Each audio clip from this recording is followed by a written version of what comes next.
La traición definitiva. ¿Cómo destruí el imperio empresarial de mi marido después de que eligiera a su amante antes que a nuestra familia? Parte 1. La vida perfecta, que no lo era. Son las 2 de la mañana y todavía estoy temblando. Me llamo Sara, tengo 38 años. Y voy a contaros la historia de cómo pasé de ser una esposa y madre entregada a convertirme en la mujer que lo quemó todo. ¿Y sabéis qué? No me arrepiento de nada. Empecemos por el principio, porque esto no es solo una infidelidad. Esto es una traición a un nivel que nunca imaginé posible. Mi marido, Michael, tiene 42 años. Cuando lo conocí hace 15 años, era un joven emprendedor ambicioso con grandes sueños. Yo trabajaba como consultora de marketing, ganaba un sueldo decente, pero creí en su visión. Nos casamos después de 2 años saliendo. Compramos una casa en Connecticut y tuvimos 2 hijos preciosos. Emma, que ahora tiene 12 años, y Lucas, que tiene 9. Michael fundó su empresa, Vertex Solutions, en 2015. Es una compañía de desarrollo de software especializada en soluciones empresariales para empresas minoristas. Durante los primeros 5 años yo estuve ahí con él. De verdad ahí. Reduje mi jornada para poder seguir llevando la casa y a los niños. Hice la contabilidad del negocio los primeros 3 años sin cobrar ni $1. Mientras él cerraba contratos, yo organizaba sus archivos, programaba sus reuniones y lo ayudaba a preparar las presentaciones para los clientes. Para 2019, Vertex iba viento en popa. Hablamos de contratos de varios millones de dólares. Michael trajo inversores, contrató un equipo completo y para 2021 la empresa estaba valorada en $8 millones. Ahí fue cuando todo empezó a cambiar y yo ni me di cuenta. Michael empezó a llegar cada vez más tarde. Necesidades del cliente, decía. Reuniones de emergencia. Yo le creía. No soy tonta. Solo confiaba en mi marido. Eso es lo que haces cuando llevas 15 años construyendo una vida juntos, ¿no? En marzo de 2023 descubrí la verdad. Necesitaba un documento del portátil de Michael para firmar algo del colegio de los niños. Él me había dicho que cogiera lo que necesitara. Estaba revisando su correo, sí, sé que es invasivo, pero aquí es donde la historia da un giro y encontré emails entre él y una tal Natasha Volkov. Es su directora de operaciones. Tiene 26 años. Los emails no eran nada sutiles. Había facturas de hoteles. Mensajes como: no veo la hora de sentirte dentro de mí. Y tu mujer es tan aburrida. No te merece. Y mi favorito personal. Deberíamos decírselo. Podrías divorciarte de ella. Yo me quedaría con la mitad del negocio y lo dirigiríamos juntos. Literalmente, no podía respirar. Estaba de pie en la cocina y sentí que el suelo desaparecía bajo mis pies. Tuve que sentarme. Me temblaban tanto las manos que apenas podía sostener el portátil. La traición era una cosa, pero leer que Natasha tenía planes sobre mi matrimonio, que estaban conspirando para quedarse con el negocio, que me llamó aburrida. Algo murió dentro de mí ese día, y algo mucho más oscuro nació. No lo enfrenté de inmediato. Esa fue mi primera jugada inteligente en lo que se convertiría en una serie de decisiones muy estratégicas. En lugar de eso, llamé a mi hermano David. Es abogado en Boston, especializado en derecho mercantil, fusiones y adquisiciones y disputas empresariales. Le conté todo. Vino a casa esa misma noche y nos sentamos en mi coche en la entrada mientras le enseñaba los emails.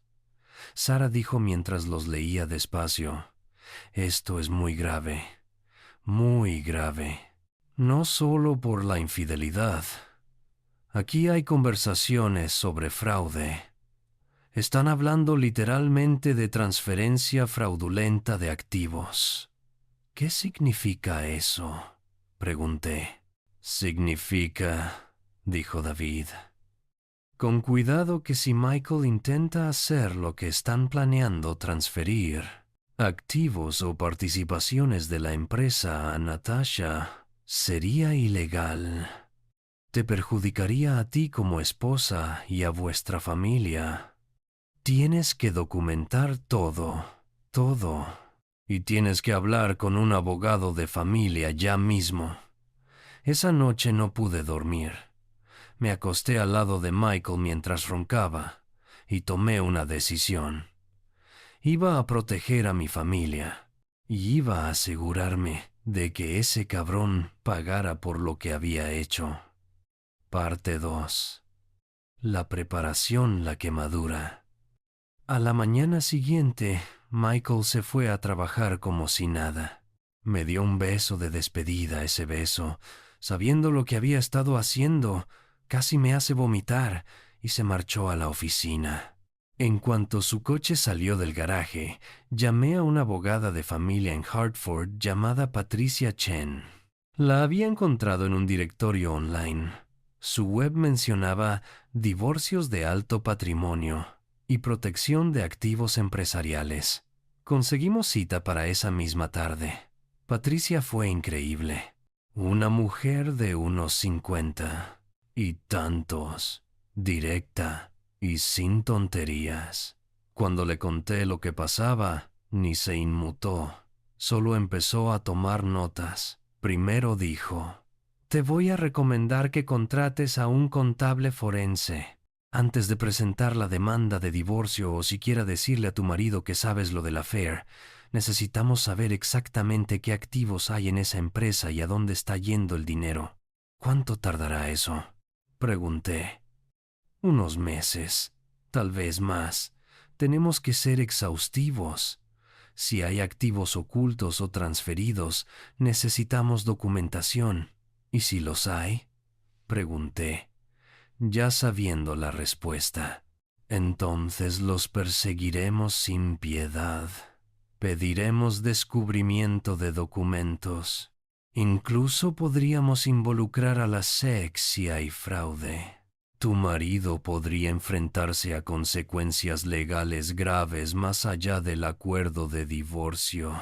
Esa misma semana contraté al contable forense. Se llama Robert Huang y es como un sabueso.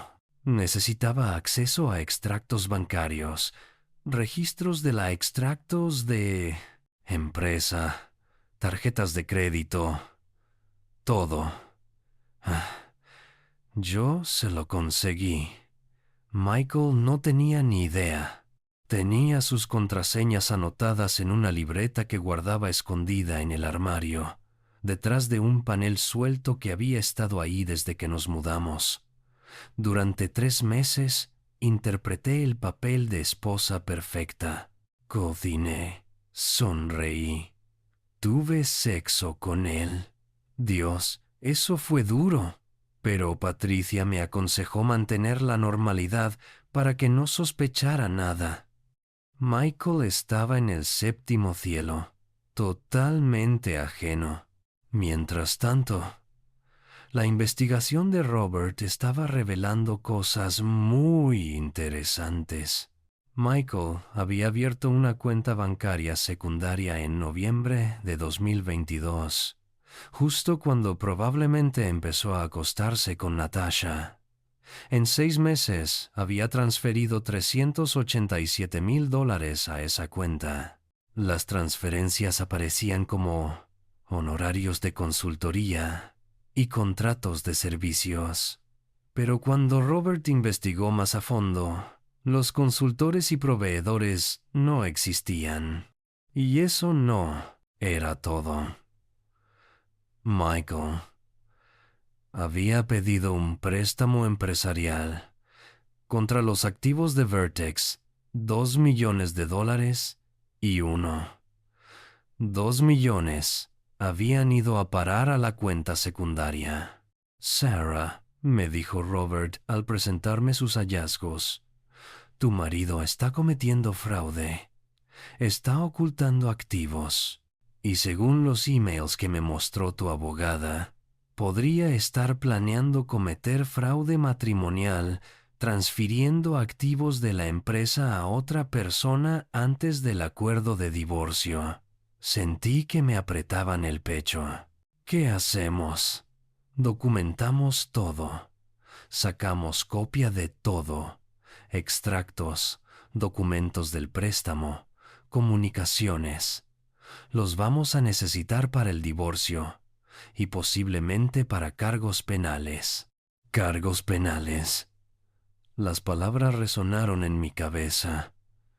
Patricia me aconsejó esperar. Ahora estamos en una posición muy fuerte. Tenemos pruebas de infidelidad, fraude, ocultación de activos y posible actividad delictiva. Cuando presentes la demanda de divorcio, lo haremos con todo. Iremos a por cada centavo. Y si quiere pelear, estamos preparados para escalar. ¿Qué tipo de escalada?, pregunté. Denunciar a la SEC. Denunciar al IRS. Tal vez incluso a la policía. Pero primero veamos si podemos usar esto como palanca para que coopere.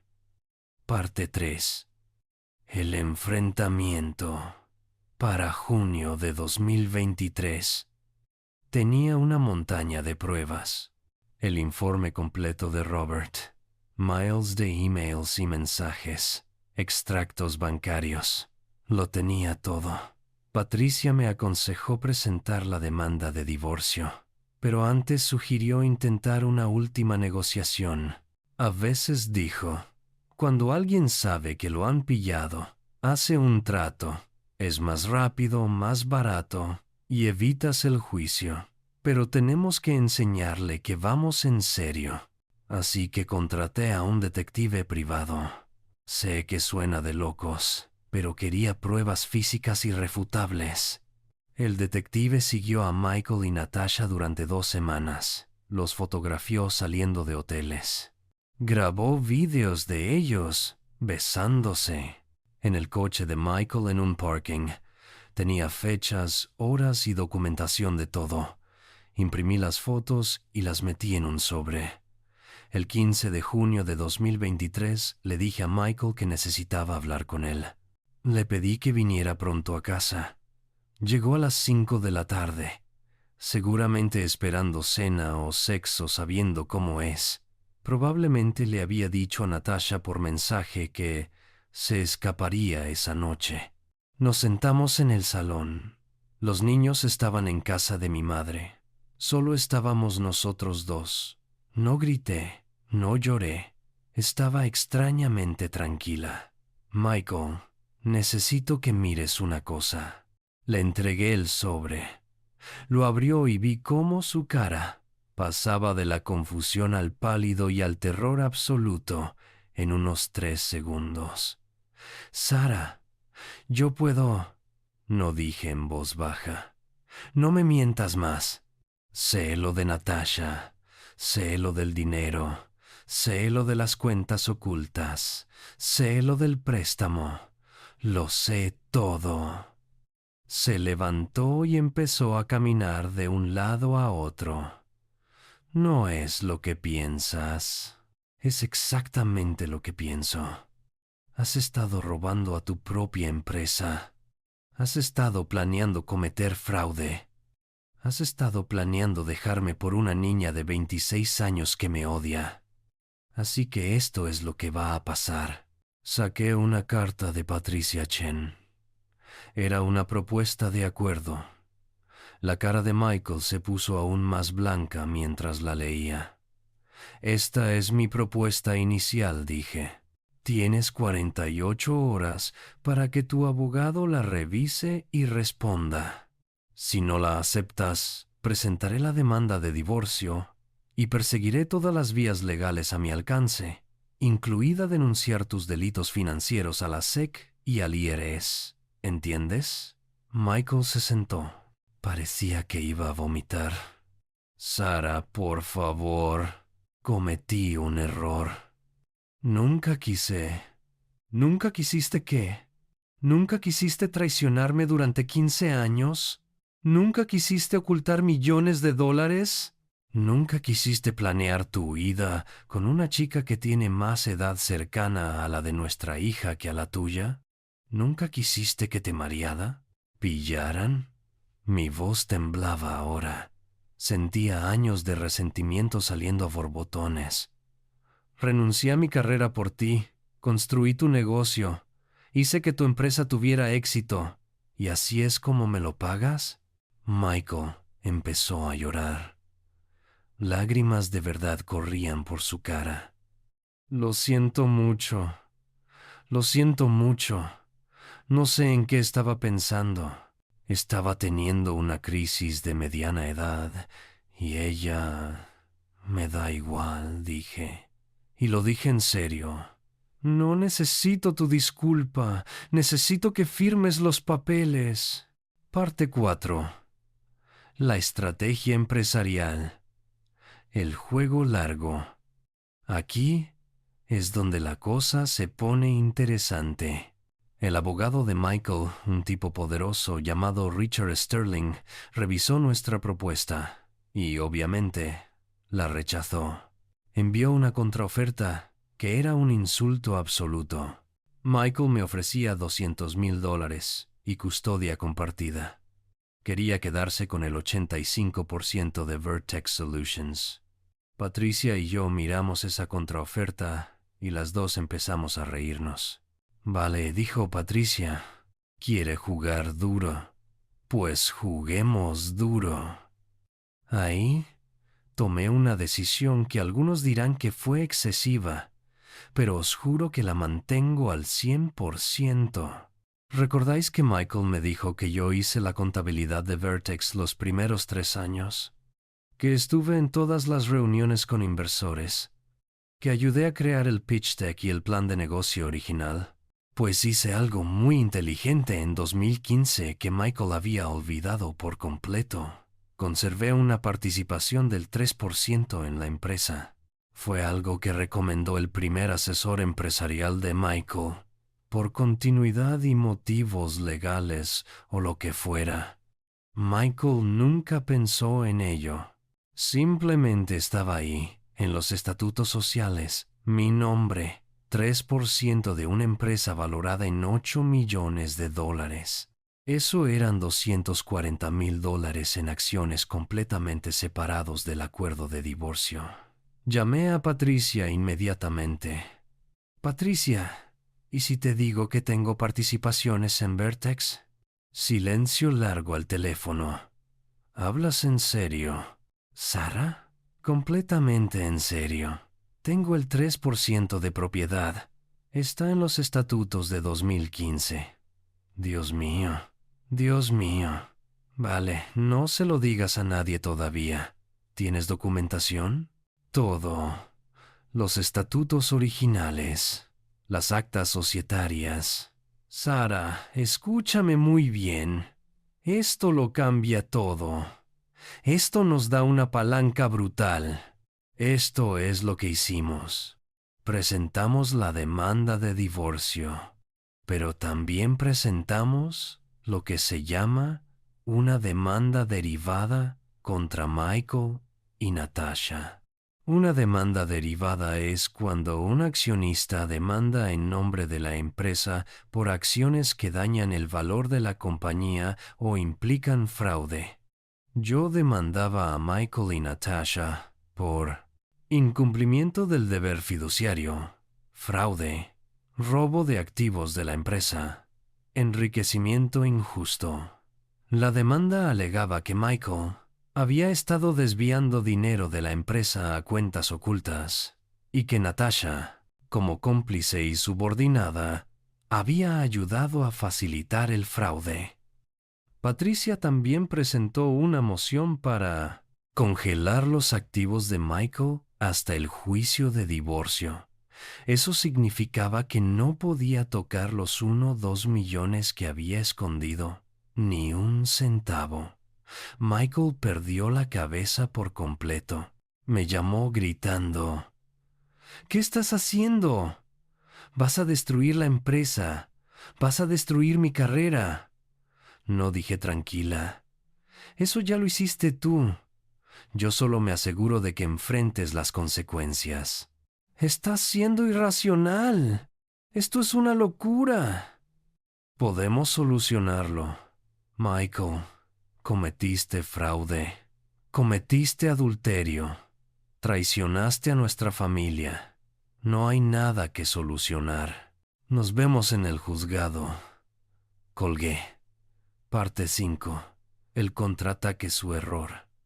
Aquí es donde Michael hizo algo realmente estúpido. Presa del pánico por la demanda y la congelación de activos, Michael intentó saltarse la orden judicial. Trabajó con Natasha y su contable para mover dinero de la cuenta oculta a una cuenta offshore en las Islas Caimán. Intentaba esconderlo, pero ¿recordáis a Robert, mi contable forense? Había marcado la cuenta secundaria y el banco la estaba monitorizando por orden judicial. En cuanto Michael intentó mover el dinero, el banco alertó al juzgado. El juzgado no se lo tomó bien. Patricia y yo recibimos una llamada de la secretaria del juez. El juez Harold Morrison. Nunca olvidaré su nombre, porque probablemente me salvó la vida. Quería celebrar una vista por presunto desacato al tribunal. Michael había violado literalmente una orden judicial. Estaba intentando ocultar activos, desafiando una congelación judicial. Cuando Michael apareció en esa vista, parecía que había envejecido 10 años. Su abogado, Richard Sterling, estaba visiblemente aterrado.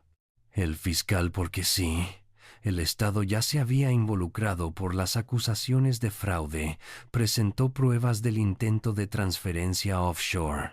El abogado de Michael intentó argumentar que había sido un malentendido y que Michael no tenía conocimiento de la transferencia. Pero los emails contaban otra historia. Emails entre Michael, Natasha y el contable que decían cosas como: vamos a moverlo esta noche antes de que se den cuenta y tenemos que sacarlo del país. El juez miró a Michael por encima de las gafas y dijo algo que nunca olvidaré. Señor Harrison, ha violado una orden directa del tribunal. Ha intentado ocultar activos desafiando esa orden. Está en desacato. Sin embargo, voy a darle una oportunidad de explicarse antes de declararlo en desacato penal, lo que podría conllevar pena de prisión. Michael miró a su abogado, que negó ligeramente con la cabeza como diciendo: «Estás jodido». Michael empezó a sollozar. Sollozos de verdad, allí mismo en el juzgado. «Señoría, cometí errores». Estaba confuso. No entendí bien la orden. «Por favor, tengo hijos. No puedo ir a la cárcel». El juez Morrison no se inmutó.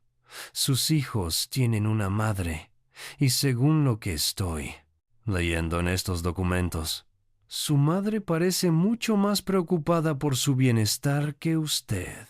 Usted ocultó casi $2 millones de su empresa mientras su esposa e hijos vivían en una casa que usted intentaba refinanciar en secreto sin su conocimiento.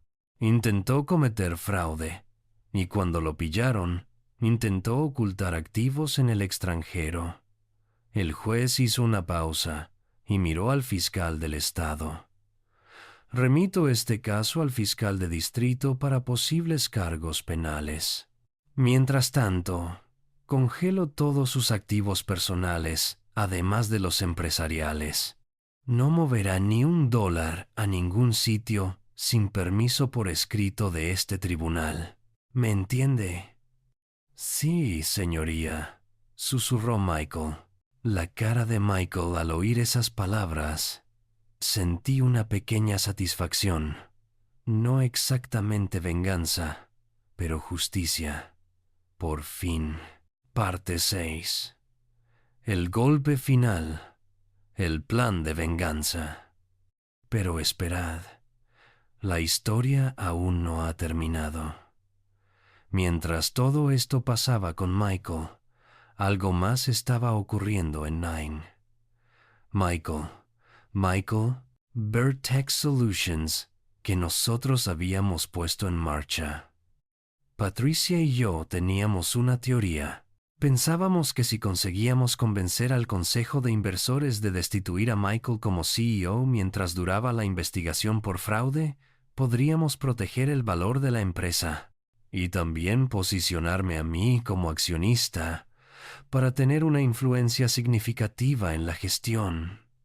Patricia contactó con los miembros del consejo. Les presentó el informe forense de Robert.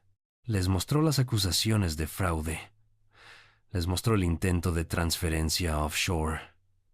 Los inversores estaban furiosos. Una cosa sobre los inversores de capital riesgo. Odian el fraude más que nada en el mundo. El fraude hunde valoraciones, crea responsabilidad legal, destruye empresas.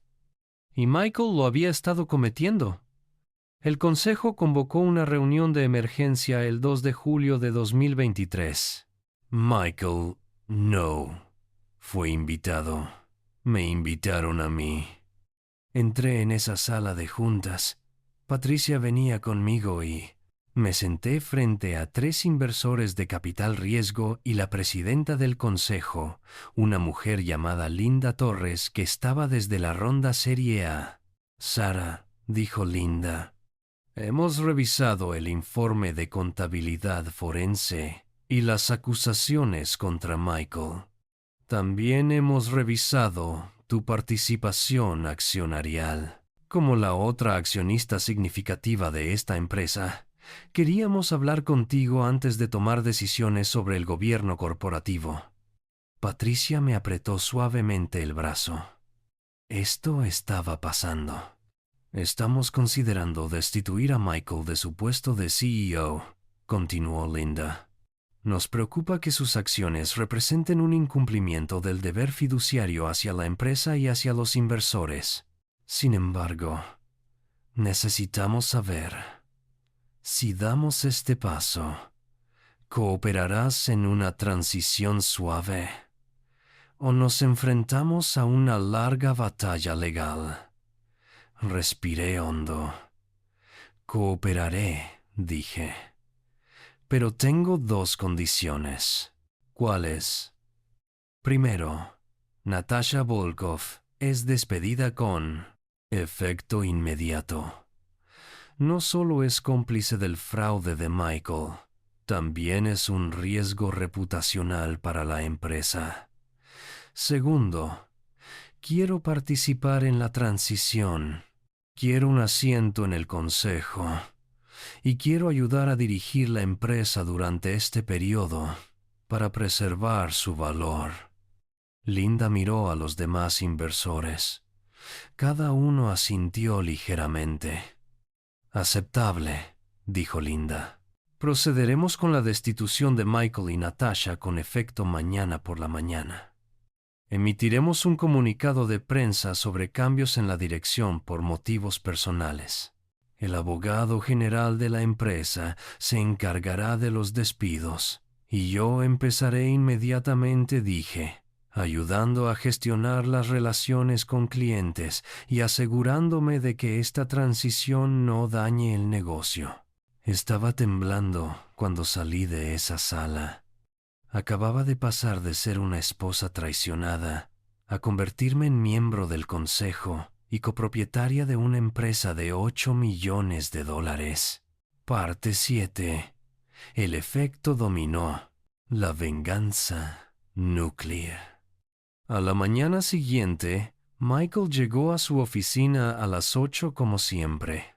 Lo recibieron seguridad y el abogado general de la empresa, que le informaron de que estaba destituido como CEO con efecto inmediato pendiente de investigación por acusaciones de fraude. Fue puesto en excedencia administrativa y su contrato terminaría el 31 de julio salvo cambios. Me cuentan que la cara de Michael se puso completamente blanca. Intentó llamarme gritando, pero no contesté. Patricia me había aconsejado no tener contacto directo con él. Todo iría a través de abogados de ahora en adelante. Natasha recibió su carta de despido ese mismo día. Cuando Michael se enteró de que a ella también la habían echado, cuando se dio cuenta de que la habían dejado tirada, supe por terceros que le gritó por teléfono que había destrozado su vida y que se acabó. Lo que pasó después fue predecible y hermoso. Natasha, que de repente se enfrentaba al desempleo y sin referencias de su anterior empleo, empezó a buscar trabajo. Pero adivina qué, en la industria tecnológica las noticias vuelan. Había estado involucrada en un escándalo de fraude en una importante empresa de software. Su perfil de LinkedIn tenía comentarios de gente diciendo que era cómplice de fraude e inafiable. No conseguía que la contrataran en ningún sitio. Y cuando Michael intentó distanciarse de ella diciendo que ella lo había manipulado, Natasha hizo algo extraordinario. Fue a la oficina de Patricia y se ofreció a testificar contra Michael a cambio de inmunidad. Patricia casi se cae de la silla. Con el testimonio de Natasha teníamos una testigo interna que confirmaba todo. El fiscal del distrito elevó los cargos contra Michael de fraude civil a fraude penal. Michael fue acusado de 3 delitos graves: fraude electrónico, ocultación de activos e intento de blanqueo de dinero. Su foto policial fue devastadora. Parecía un hombre roto. El Hartford Courant publicó un artículo: Ejecutivo tecnológico local detenido en esquema de fraude. Esposa presenta demanda de divorcio. Parte 8. El acuerdo justicia servida. El abogado de Michael volvió a la mesa de negociación muy rápido después de eso. Se enfrentaba a procesamiento penal, una demanda de divorcio masiva, una demanda derivada de la empresa, y había sido despedido de su propio negocio. No le quedaba ninguna carta. Patricia y yo nos sentamos frente a Richard Sterling en una sala de reuniones y parecía que iba a llorar. Mi cliente quiere hablar de un acuerdo, dijo en voz baja. Patricia me miró y asentí ligeramente. Escuchamos, dijo Patricia. Michael está dispuesto a aceptar un acuerdo significativo para Sarah a cambio de un pacto con el fiscal en el que ella no testifique. Sarah testificaría, dijo Patricia, porque es lo correcto. Pero estamos dispuestas a escuchar su oferta. Richard deslizó un documento por la mesa. Lo leí y sinceramente era más que justo. Era generoso. Michael me ofrecía 8 millones de dólares en efectivo, de sus activos personales y congelados.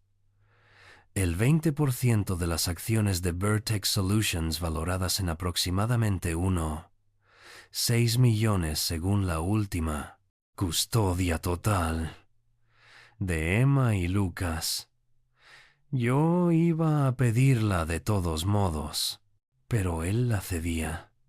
Una pensión de $50,000 al año hasta que los niños cumplieran 18.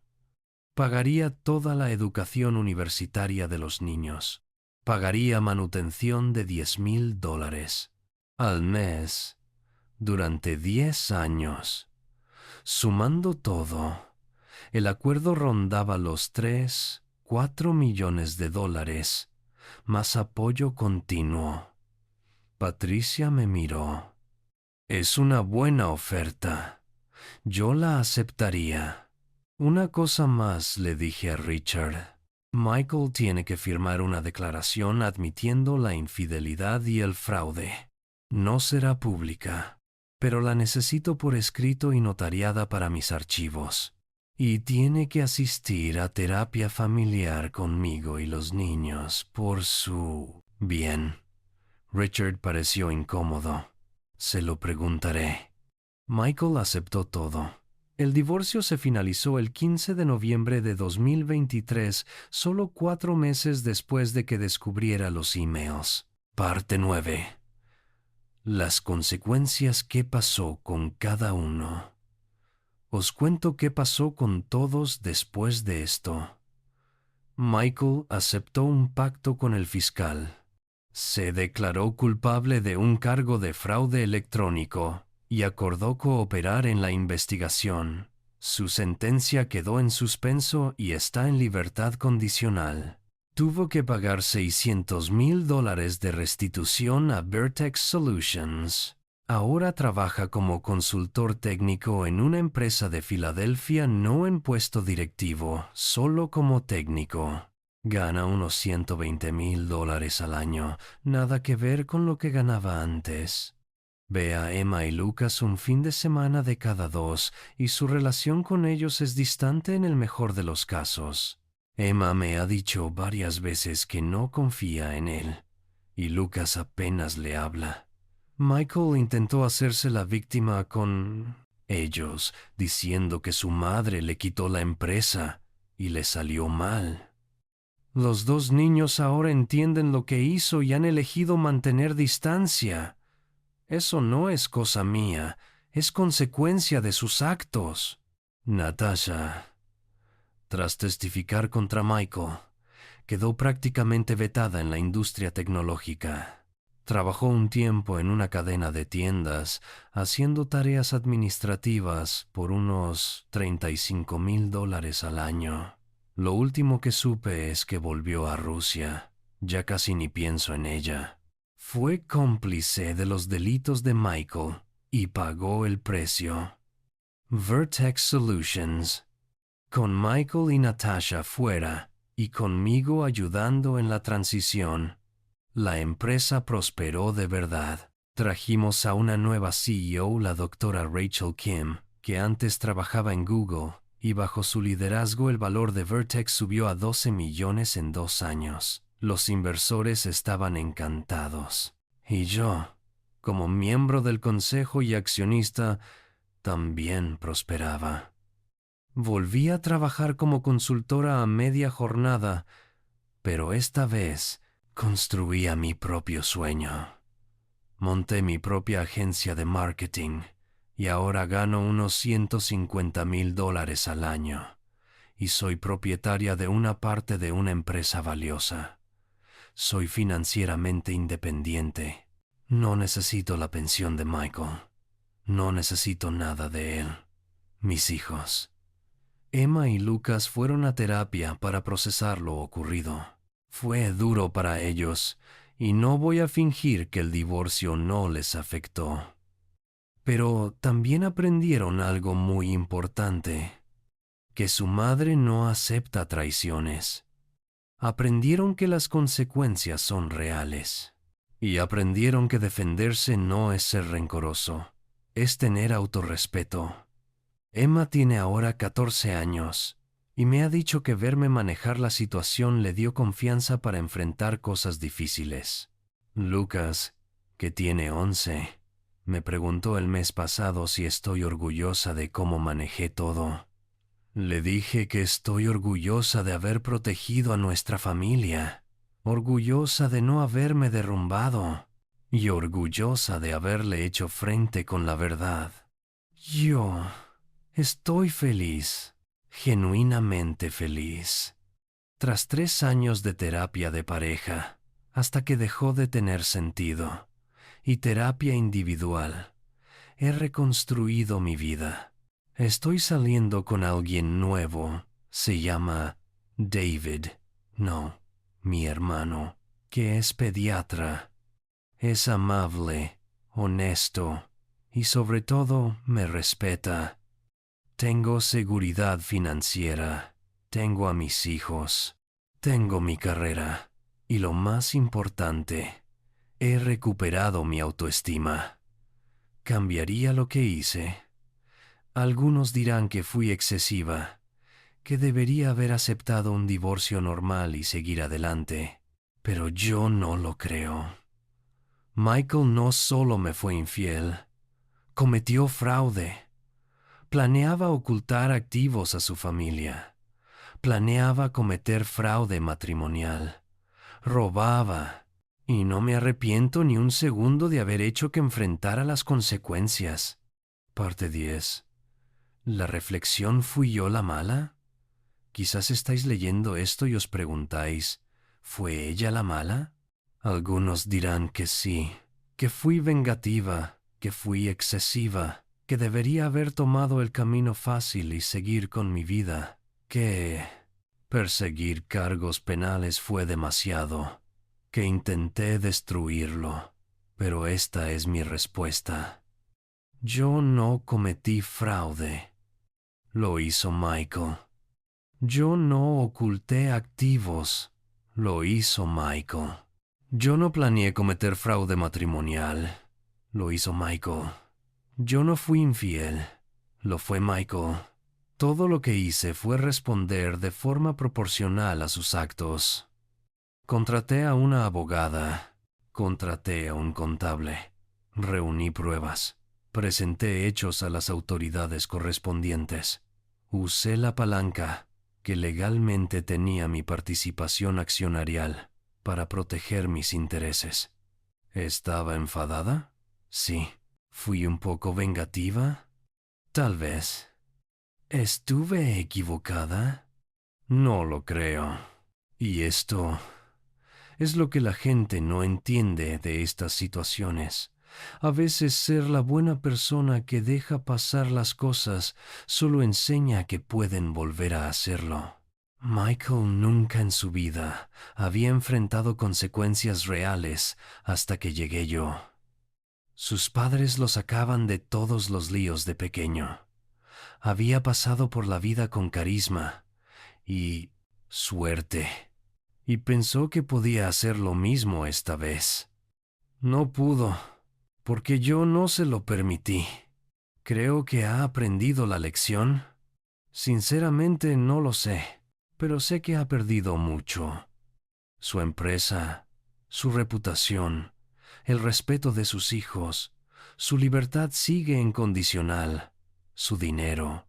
Paga $10,000 al mes a su exmujer por un delito que cometió contra su familia. Eso es una consecuencia bastante significativa. ¿Y yo? Yo conservo mi vida, mis hijos y mi dignidad. Así que, ¿fui yo la mala? Sinceramente, no lo creo. Creo que fui una mujer traicionada, que en lugar de derrumbarse, se volvió estratégica, inteligente, justa, y sinceramente, volvería a hacerlo todo otra vez. Epílogo. 1 año después, ahora es noviembre de 2024, y quería añadir una última actualización, porque la semana pasada pasó algo increíble. Emma cumplió 15 años y dio una fiesta en nuestra nueva casa. Sí, Compré una casa nueva, una preciosa colonial en Westport, con el dinero del Lake. Acuerdo. Invitó a unos 15 amigos del colegio. ¿Y sabéis qué hizo? Me llevó aparte y me dijo: Mamá, quiero darte las gracias por todo, por no dejar que papá se saliera con la suya, por enseñarme que cuando alguien te traiciona, te plantas. Me has enseñado a ser fuerte. Lloré. Ahora mismo se me saltan las lágrimas solo de recordarlo. Se está convirtiendo en una joven increíble y crecerá sabiendo que su madre no aceptó el desprecio. Eso importa. Eso le enseña algo sobre su propio valor. Y Lucas, la semana pasada, llegó del colegio con un dibujo que había hecho en clase de arte. Es un dibujo de nuestra familia. Yo, él, Emma y nuestro perro. Y se titula Hogar. Cuando le pregunté, dijo: Este es el hogar. Esto es lo que importa. No lo que hizo papá. Solo nosotros. Eso vale todo. Lo volvería a hacer 100 veces si significara que mis hijos crecieran sabiendo que su madre luchó por ellos. Se plantó y no aceptó la traición. Esa es la verdadera victoria. Y por eso no tengo ni un solo arrepentimiento.